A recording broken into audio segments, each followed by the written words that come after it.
और हम सब इतिहास में ऐसा पढ़ते हैं कि मीरा के पति ने उसको तंग किया। ऐसा नहीं है।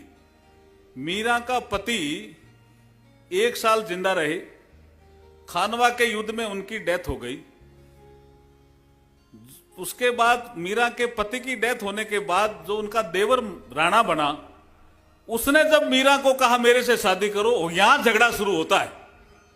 और जो राणा तंग करता है वो देवर होता है। इतिहास में बंधुओं नमस्कार, जय भवानी जय बाजीराव।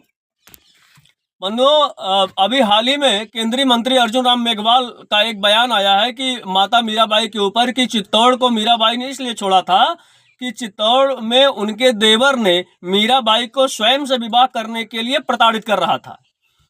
अगर मैं पूछना चाहता हूं कि अर्जुन राम मेघवाल से कि अगर हम तुमसे पूछे कि तुम्हारे 10 पीढ़ी पहले तुम्हारे बाप का नाम क्या है, तो तुम अपने बाप का नाम नहीं शायद बता पाओ, और तुम चले हो हमको हमारा इतिहास और चित्तौड़ का इतिहास बताने।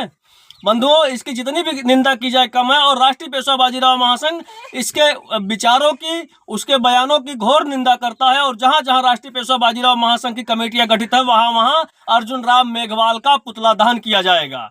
दूसरी बात बंधुओं, मोदी जी के जो 400 का टारगेट था पिछले चुनाव लोकसभा में, उसको भी रोकने में इन्हीं केंद्रीय मंत्रियों की भूमिका रही, जो यहाँ वहां ऐसे बयान देते रहे, ऐसे समाज को टारगेट करके बयान देते रहे, जो समाज न सिर्फ इनका वोटर था बल्कि इनके लिए निष्पक्षता से चुनाव में बिना किसी स्वार्थ के लड़ता था। भारतीय जनता पार्टी के बड़े नेताओं को इस चीज का भी ध्यान रखना चाहिए। और निश्चित रूप से अगर ऐसा कोई भी व्यक्ति संकुचित मानसिकता का आएगा जो किसी समाज को टारगेट करके अपने बयान देगा, उसका विरोध होना चाहिए। राष्ट्रीय पेशवा बाजीराव महासंघ इसकी घोर निंदा करता है और इसका पुनः आज से ही युद्ध स्तर पर कार्यक्रम बनाकर जहां जहां हमारे कमेटियों का, हमारी समितियों का गठन है, वहां वहां अर्जुन राम मेघवाल का पुतला दहन भी किया जाएगा। जय भवानी जय बाजीराव।